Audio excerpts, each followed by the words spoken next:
Morning, everybody. How are you? So we've talked about this journey about your pain and just saying yes to it and acknowledging your pain and moving forward with it over a period of time. So this is quite an interesting story. This is about Sandy, someone who wanted to avoid her pain. When her son died in an automobile accident about 12 years ago, she never ever faced the full impact of her son's loss. Friends remarked on how well she had handled it since her son's death. 3 years later, she developed epilepsy, which seemed to be unrelated to the loss she had experienced. For 9 years, she suffered from seizures and that prevented her from actually working. Morning, Anne-Marie. In addition to her relationships with her husband and her other children, they were slowly deteriorating.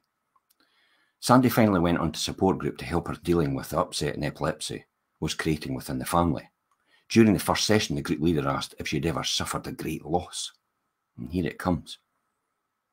She said yes, but explained it had happened so long ago, it was not really a factor in her life any longer. He knew better and with great skill managed to get her back into the experience of her son's death.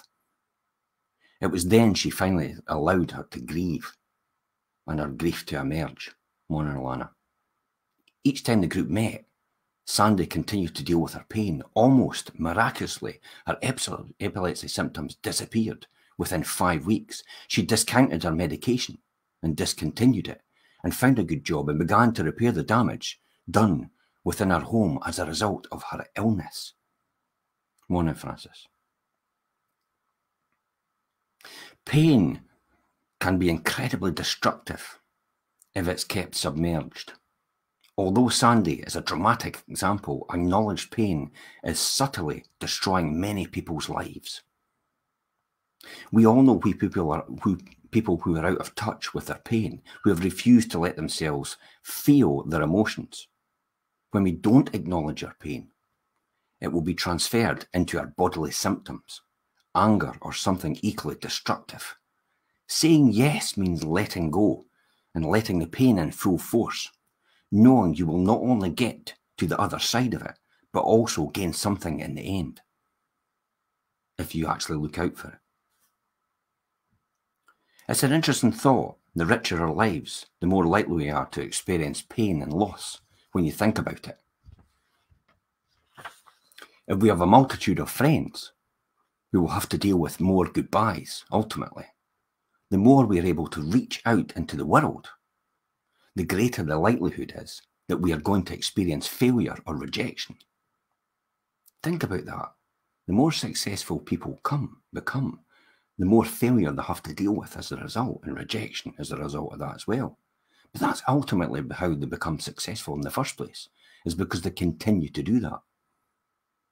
But those of us who are living rich lives wouldn't change them for a moment. They delight in the opportunity to taste all that life has to offer, the good and the bad. It's likely that those who led rich lives intuitively know the secret of saying yes to the universe. Those who say no usually withdraw from life, choosing symbolically to hide under the covers to keep themselves becoming victims, ironically ending up complete victims of their own fears as a result of doing that. A moving example of saying yes in the pages of Viktor Frankl's book, Man's Search for Meaning. The book is about Franklin's experience in a concentration camp. So as Franklin wrote, the experience of the camp life shows, morning Sarah, shows that the man does have a choice of action. There were enough examples, often of a heroic nature, that proved that apathy could be overcome, irritably suppressed. Man can persevere, a vestige of spiritual freedom, of independence of mind, even in such terrible conditions of psychic and physical stress.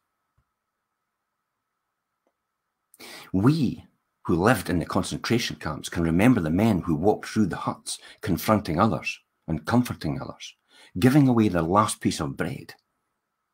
They may have been few in numbers, but they offer sufficient proof that everything can be taken away from a man, but not but one thing, the last of the human freedoms, to choose one's attitude in any given set of circumstances, to choose one's way. the way in which man accepts his fate and all that suffering entails, the way in which he takes up the cross, gives him an ample opportunity, even in the most difficult circumstances, to add a deeper meaning to his life. I'm sure that given the opinion, Franklin would have preferred not to have gone through the experience. But the concentration camp was what life had handed him. It was then up to him to create his reaction to the situation. And I'll say that again. It was then up to him to create his reaction to the situation. We can't control the world, but we can control how we react to it and how we react within it.